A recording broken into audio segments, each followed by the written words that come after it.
I'm standing in the middle of our cozy Seattle apartment, the hardwood floors creaking under my bare feet, the late August sun streaming through the window, casting golden streaks across the beige couch.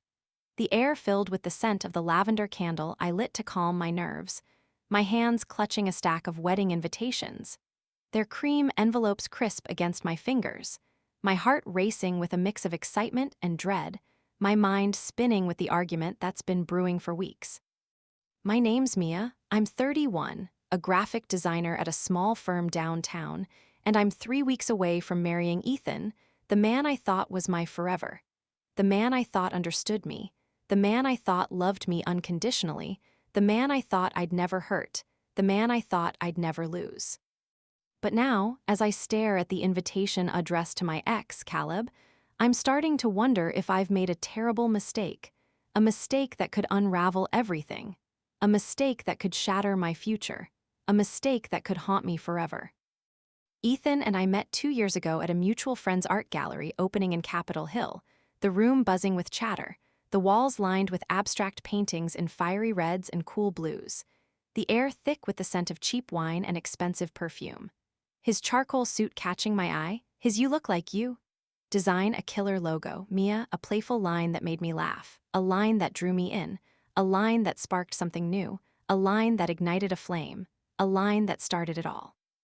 He was 34, a software engineer with a quiet confidence. His "I'd love to take you to the Space Needle one day," a vision I held on to, a vision I adored, a vision I dreamed of, a vision I trusted, a vision I'd challenge. We moved in together after a year, our apartment a blend of his minimalist tech gadgets, like the sleek smart speaker on the counter, and my colorful art prints, their frames slightly crooked on the walls, our evenings spent cooking pasta in the tiny kitchen, the counter often dusted with flour, a stray basil leaf stuck to the tile, our weekends hiking in Mount Rainier National Park, the trails muddy under our boots, the views of the snow-capped mountain a shared moment of wonder. Our laughter a melody I thought would never fade, our love a canvas I thought would never tear. But there's always been a shadow in our relationship, a shadow named Caleb, my ex-boyfriend from college, my best friend for over a decade, the one person who's seen me at my lowest, crying in a dorm room after failing a midterm, and still stayed, the one person I can't imagine my life without. Caleb and I dated for 2 years at the University of Washington, our relationship a whirlwind of late-night study sessions in the library, the smell of old books and stale coffee in the air, stolen kisses in the quad under cherry blossoms, their petals falling like confetti, and dreams of a future that slipped through our fingers. We broke up senior year, realizing we were better as friends, but we never drifted apart. He's 32 now, a freelance writer with a sarcastic wit, his texts always making me laugh, his "you're too good for anyone, Mia," a sentiment I've heard 1,000 times, a sentiment I've dismissed, a sentiment I've treasured, a sentiment I've leaned on, a sentiment I've twisted. Ethan was fine with Caleb at first, even joining us for drinks at a dive bar in Fremont, the jukebox playing old rock songs, the neon lights casting a red glow on our table, the bartender's quick pour a blur. His Caleb seems like a good guy, a statement I held dear. A statement I relied on, a statement I hoped for, a statement I'd test, a statement I'd break. But as our wedding planning intensified, Ethan started to change, his comments about Caleb growing sharper, his "you're always texting him," Mia, a jab that pierced my patience, his "don't you think it's weird to be so close to your ex?" A question that ignited my anger, his "I don't like how he looks at you," an accusation I refused to entertain. I'd roll my eyes, my "he's just a friend, Ethan, stop being so insecure," a shield I raised, a shield I thought was justified, a shield I thought was strong, a shield I thought would hold, a shield I thought would protect. 2 weeks ago, we were addressing invitations at the dining table, the surface cluttered with stamps, pens, and a half-empty bottle of Merlot, the radio playing a soft jazz tune in the background when Ethan dropped a bombshell. He looked at me, his hazel eyes cold, his "I don't want Caleb at our wedding, Mia," a declaration that stopped my heart, a declaration that froze my breath, a declaration that fueled my rage, a declaration that set me ablaze, a declaration that broke us. I laughed at first, thinking he was joking, but his expression didn't soften. His "I'm serious." "He's your ex, and it makes me uncomfortable."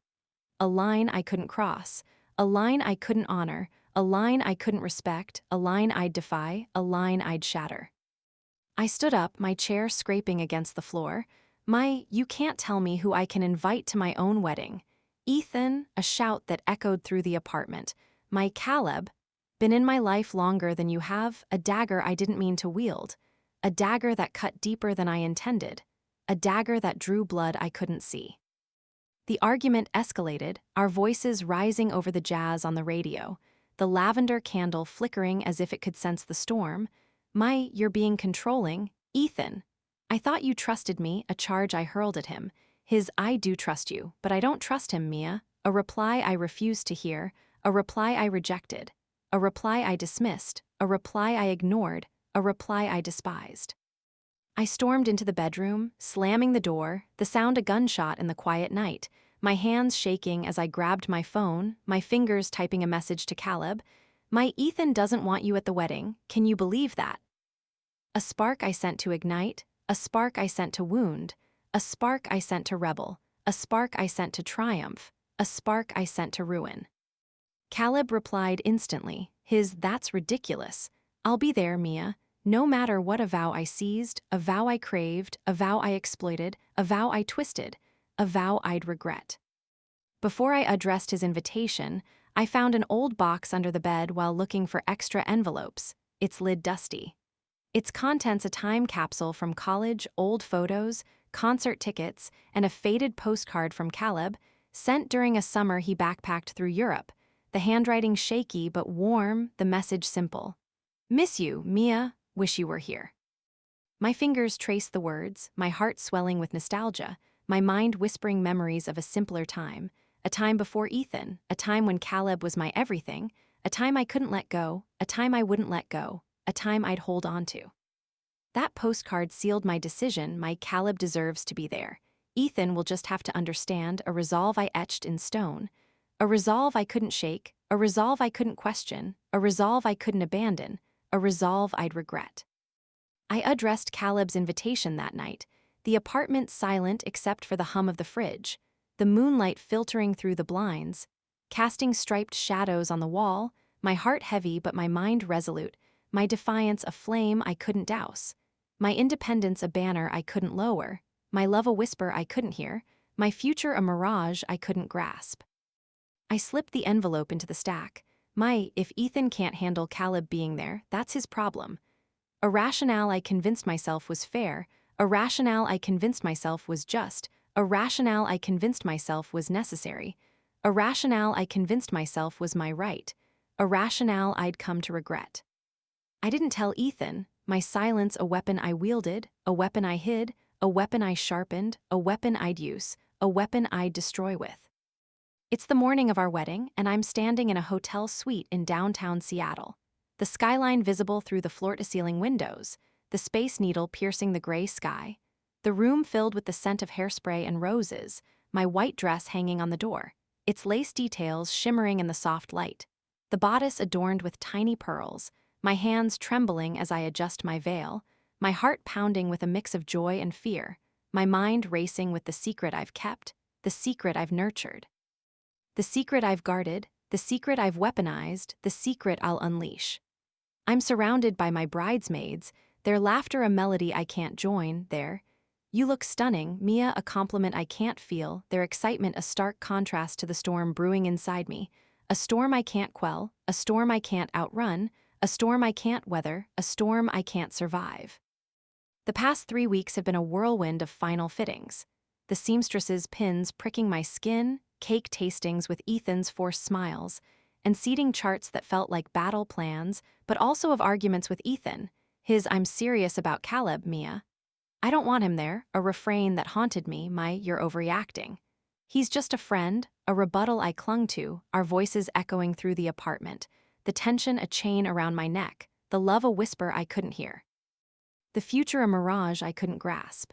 I didn't tell Ethan I invited Caleb, if he shows up, Ethan will just have to deal with it. A justification I held tight, a justification I relied on, a justification I stood by, a justification I'd regret, a justification I'd pay for. I wanted to prove a point, my "I won't let Ethan control me," a battle cry I chanted, a battle cry I lived by, a battle cry I'd bleed for, a battle cry I'd lose with, a battle cry I'd destroy with. The ceremony is at a historic venue in Pioneer Square. The brick walls adorned with fairy lights, their glow warm against the aged stone, the wooden beams draped with greenery, ivy cascading like a waterfall, the aisle lined with white rose petals, their scent faint but sweet, the air filled with the sound of a string quartet, their notes soaring through the space, the guests in their seats, their smiles a contrast to the knot in my stomach, my father's arm steady as he walks me down the aisle, my eyes locked on Ethan. His charcoal suit a mirror of the night we met, his smile a warmth I want to believe in, a warmth I want to trust, a warmth I want to hold, a warmth I'll shatter. The vows are a blur, my "I promise to love and honor you," a vow I didn't mean to break, a vow I didn't mean to tarnish, a vow I didn't mean to betray, a vow I didn't mean to destroy, a vow I didn't mean to forsake. At the reception, the ballroom is alive with music and laughter. The tables covered in white linens, the centerpieces bursting with peonies in soft pinks and creams, the dance floor crowded with guests. The champagne flowing freely, the clink of glasses a constant rhythm, my hand in Ethan. As we greet our friends, my smile a mask I can't shed, my heart a storm I can't tame, my secret a grenade I can't disarm. That's when I see him, Caleb standing by the bar, his navy blazer a contrast to the festive crowd, his "You look beautiful," Mia a murmur that sends a shiver down my spine, a murmur that quickens my pulse, a murmur that stirs my guilt, a murmur that fuels my defiance, a murmur that cracks my world. I knew he'd come, my invitation a challenge he couldn't refuse, a challenge I couldn't refuse, a challenge I'd triumph in, a challenge I'd lose in, a challenge I'd ruin with. Ethan notices Caleb a moment later, his hand tightening around mine, his "What the hell is he doing here, Mia?"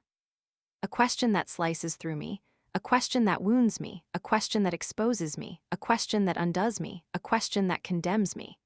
I pull my hand away, I invited him, Ethan, he's my friend and you need to get over it, a defiance I thought was bold, a defiance I thought was just, a defiance I thought was righteous, a defiance I thought would stand, a defiance I thought would prevail.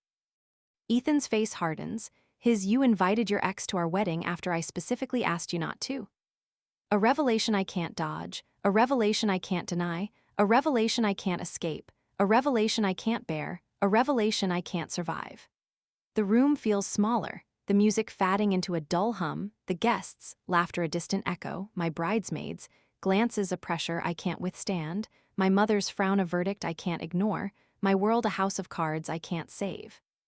But the tension skyrockets when an unexpected guest approaches. Lydia, Ethan's ex-girlfriend from years ago, a tall brunette in a sleek emerald dress, her smile sharp as a blade, her "I see Caleb made it after all" a bombshell that detonates in the air. I freeze, my "What are you doing here?"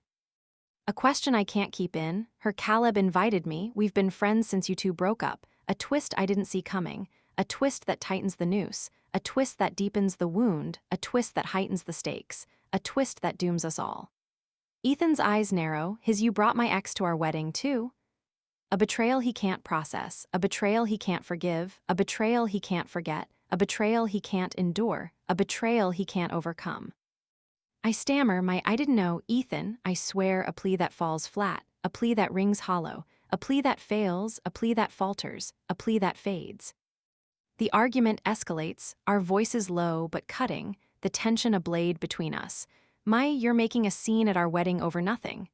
A defense I grasp at, a defense I wield, a defense I cling to, a defense I falter with, a defense I fall with. Ethan shakes his head, his "This isn't nothing, Mia, this is about respect, and you've shown me you have none for me." A verdict that burns my skin, a verdict that blinds my eyes, a verdict that deafens my ears, a verdict that breaks my spirit, a verdict that ends my hope. He walks away, his steps heavy on the dance floor, his "I need some air," a retreat I can't halt, a retreat I can't challenge, a retreat I can't stop, a retreat I can't endure, a retreat I can't recover from.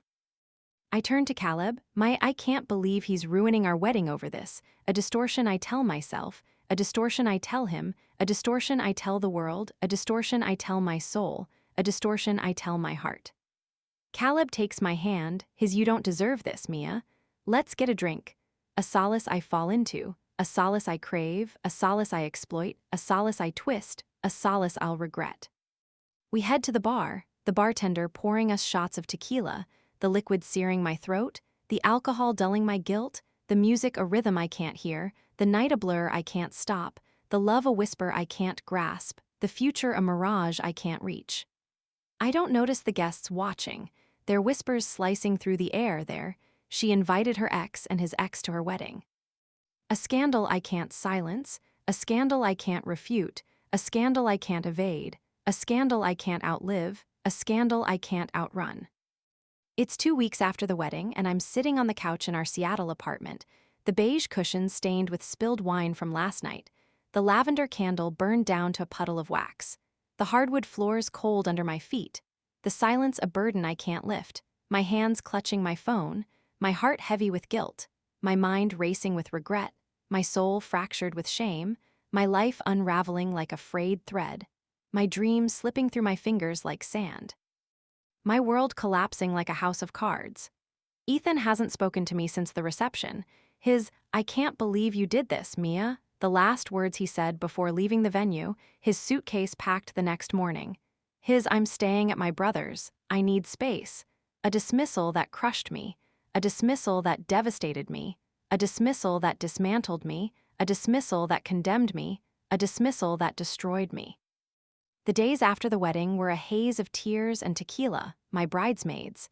Texts a mix of concern and criticism, my mother.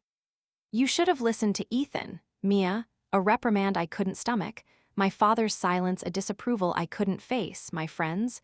Whispers a disgrace I couldn't evade, my isolation a chasm I couldn't bridge, my world a ruin I couldn't rebuild. I turned to Caleb, my "I don't know what to do, he won't even talk to me," a cry I sent in a text, his "Come over, Mia. We'll figure it out," an anchor I latched onto, an anchor I needed, an anchor I exploited, an anchor I twisted, an anchor I'd regret. I went to his apartment in Belltown, the walls covered in his travel photos, black and white shots of Paris and Tokyo, the air filled with the scent of freshly brewed coffee, his couch a sanctuary I collapsed into, his "Ethan doesn't deserve you, Mia." A fiction I wanted to believe, a fiction I wanted to embrace, a fiction I wanted to live, a fiction I wanted to love, a fiction I wanted to keep. We drank too much that night, the tequila shots scalding my throat, the room spinning like a carousel, my laughter a veneer for my pain, my tears a truth I couldn't conceal, my heart a tempest I couldn't soothe, my guilt a specter I couldn't banish, my shame a blaze I couldn't extinguish. Caleb pulled me close, his "You're better off without him, Mia," a murmur that sent a jolt through me, a murmur that quickened my pulse, a murmur that stirred my remorse, a murmur that awakened my desire, a murmur that fractured my resolve. I kissed him, my lips on his, my hands on his chest, my mind clouded with alcohol, my heart clouded with resentment, my soul clouded with betrayal, my love a whisper I couldn't hear, my future a mirage I couldn't reach. We didn't go further, my "I can't do this, I'm married," a boundary I set too late, a boundary I set to absolve myself, a boundary I set to deceive myself, a boundary I set to salvage myself, a boundary I set to doom myself. As I pulled away, my phone buzzed on the coffee table, the screen lighting up with a missed call from Ethan, time-stamped just 20 minutes ago. A call I didn't hear over the music, a call I didn't feel through the haze, a call I didn't answer in my distraction, a call I didn't return in my defiance, a call I'd regret ignoring. There was a voicemail, but I didn't listen, my "he's probably just going to yell at me," a dismissal I told myself, a dismissal I believed, a dismissal I acted on, a dismissal I'd rue, a dismissal I'd pay for. Caleb shrugged, his "You don't need his drama right now, Mia," a justification I accepted, a justification I leaned on, a justification I followed, a justification I trusted, a justification I'd regret. I silenced my phone, the screen going dark, my heart going dark, my conscience going dark, my hope going dark, my future going dark. But Ethan found out about that night. His brother's friend seeing us leave Caleb's apartment together. the photo of us on the street, my arm around Caleb's waist, my smile a betrayal he couldn't unsee, a betrayal he couldn't forgive, a betrayal he couldn't erase, a betrayal he couldn't endure, a betrayal he couldn't overcome.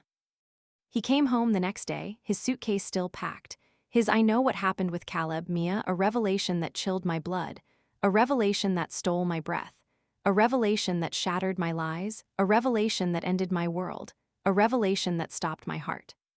I tried to explain it was just a kiss, Ethan, I was drunk, and I was hurt, a defense I grasped at, a defense I wielded, a defense I clung to, a defense I faltered with, a defense I fell with. He shook his head, "You invited him to our wedding to prove a point, and then you ran to him the second things got hard. Do you even see what you've done?" A question that seared my skin, a question that blinded my eyes, a question that deafened my ears, a question that broke my spirit, a question that ended my hope. Ethan filed for divorce the next week. His "I can't be with someone who doesn't respect me, Mia," a verdict that shattered my heart, a verdict that collapsed my world, a verdict that extinguished my dreams, a verdict that erased my hopes, a verdict that ended my love. I begged him to stay. "We can work through this, Ethan. I'll cut Caleb out of my life," a plea I meant, a plea I needed, a plea I offered, a plea I hoped for, a plea I break. But it was too late. "You've already shown me who you are, Mia. A truth I couldn't confront, a truth I couldn't accept, a truth I couldn't bear, a truth I couldn't believe, a truth I couldn't escape." He left, the apartment silent except for the hum of the fridge, the hardwood floors cold under my feet, the beige couch a witness to my downfall, the lavender candle a relic of my failure, the wedding photos on the wall a cruel reminder of my loss, the world a void I couldn't fill. I'm alone now, my phone silent, my inbox empty, my social media a wasteland, my friends distant, my family disappointed, my life a hollow shell, my heart a hollow shell, my soul a hollow shell, my world a hollow shell. A void I can't escape, a void I can't endure, a void I can't overcome, a void I can't heal from. I scroll through my phone, the photos of Ethan and me hiking in Mount Rainier, the selfies at the art gallery, the candid shots from our engagement party, the memories a knife in my chest, the memories a taunt in my mind, the memories a theft of my joy, the memories a theft of my world. I whisper, "This isn't fair. He didn't have to be so controlling, he didn't have to push me away, he didn't have to break me, he didn't have to end me, he didn't have to destroy me." A narrative I hold onto, a narrative I defend, a narrative I fight for, a narrative I live by, a narrative I'll regret. It's 3 months after the divorce, and I'm sitting at my desk in my Seattle apartment, the late November rain tapping against the window, the air conditioning off for the season, the hum of the city a distant drone, my laptop open to a design project I can't focus on, a logo for a local coffee shop. Its colors blurring together. My hands resting on the keyboard, my eyes staring at the screen staring back at me, the screen a reflection of my emptiness, the screen a reflection of my failure. The screen a reflection of my regret, the screen a reflection of my struggle, the screen a reflection of my void. I've been trying to throw myself into work, my job as a graphic designer the only thing I have left, my projects the only thing I can control, my creativity the only thing I can trust, my art the only thing I can pour myself into, my routine the only thing I can cling to, my world the only thing I can't reclaim. The desk is cluttered with sketches, reminders of deadlines I've missed, a half-drunk cup of coffee gone cold, the chair creaking under my weight, the window behind me letting in the gray light, a light that exposes every fracture in my life. I've been isolated since the divorce, my phone silent, my inbox empty, my social media a desolate space, my friends distant, my family disappointed, my life a barren landscape, my heart a barren landscape, my soul a barren landscape, my world a barren landscape. A void I can't escape, a void I can't endure, a void I can't overcome, a void I can't heal from. Ethan has moved on, his social media showing him at a new tech conference in San Francisco, his smile brighter than I've ever seen, his life vibrant, his heart mended, his world restored, a world I can't touch, a world I can't enter, a world I can't belong to. Caleb has distanced himself, his texts sparse and cold, His "I think we need some space," Mia, a rejection that pierced me, a rejection that wounded me, a rejection that fractured me, a rejection that isolated me, a rejection that abandoned me. My friends have taken Ethan's side. "You shouldn't have invited Caleb to the wedding, Mia." A condemnation I can't silence, a condemnation I can't refute, a condemnation I can't evade, a condemnation I can't outlive, a condemnation I can't outrun. I've been trying to take small steps for myself. Walking through Discovery Park at dawn, the forest trails quiet under my boots, the Puget Sound a gray expanse in the distance. The air cold against my skin, the scent of damp earth grounding me, a lone seagull crying overhead, the silence a mirror of my solitude, the solitude a mirror of my grief, the rain a mirror of my sorrow. I've been sketching, my pencil scratching across the page late at night, the sketchbook's pages filling with jagged lines and dark shapes, my lines raw but unseen. The lamp on my desk casting a soft glow, my thoughts a way to process. A way to unravel, a way to release, a way to rediscover, a way to heal, one stroke at a time, one page at a time, one day at a time, one moment at a time, one breath at a time. But every time I try to move forward, I think about the wedding, the way I invited Caleb to prove a point, the way I kissed him to hurt Ethan, the way I broke my vows, the way I ruined my marriage, the way I demolished my future, the way I erased my world. A new twist comes when I run into Ethan's sister, Rachel, at a coffee shop in Capitol Hill. The same one I'm designing the logo for, the air thick with the scent of espresso. The barista's chatter a background hum, her expression a mix of pity and disdain. Her "I didn't expect to see you here, Mia," a greeting I can't return, a greeting I can't stomach, a greeting I can't face, a greeting I can't bear, a greeting I can't escape. She sits down uninvited. Her "Ethan, been seeing a therapist for months because of you," a revelation that stops my heart, a revelation that steals my breath, a revelation that shifts my perspective, a revelation that challenges my narrative, a revelation that haunts me. She continues, "He was trying to save your marriage, Mia. He knew you were too close to Caleb, and he was working on his trust issues, but you never gave him a chance. A truth I can't digest, a truth I can't process, a truth I can't accept, a truth I can't confront, a truth I can't handle." I sit there, the coffee cup cold in my hands, the steam long gone, my mind reeling with the idea that Ethan was fighting for us while I was fighting against us. A realization that cuts deeper than I expected, a realization that wounds more than I imagined, a realization that breaks more than I thought. I think about the argument, the way I thought Ethan was controlling, the way I thought he was insecure, the way I thought he was wrong, the way I thought he was unjust, the way I thought he was my enemy. I think about the moment he saw Caleb at the wedding, the moment Lydia showed up, the moment he walked away, the moment he left me, the moment he filed for divorce, the moment he ended us. I think about what I could have done differently, what I might have missed, what I might have done to keep Ethan, to keep Caleb, to keep my friends, to keep my family, to keep my place, to keep my dream, to keep my future, to keep my world. I think about the nights we spent dreaming of a house in the suburbs, the way Ethan would talk about our future kids, the way I'd imagine a life of art and love, the way we'd laugh about growing old together, the way we'd promise to always be there, the way we'd promise to always love, the way we'd promise to always stay.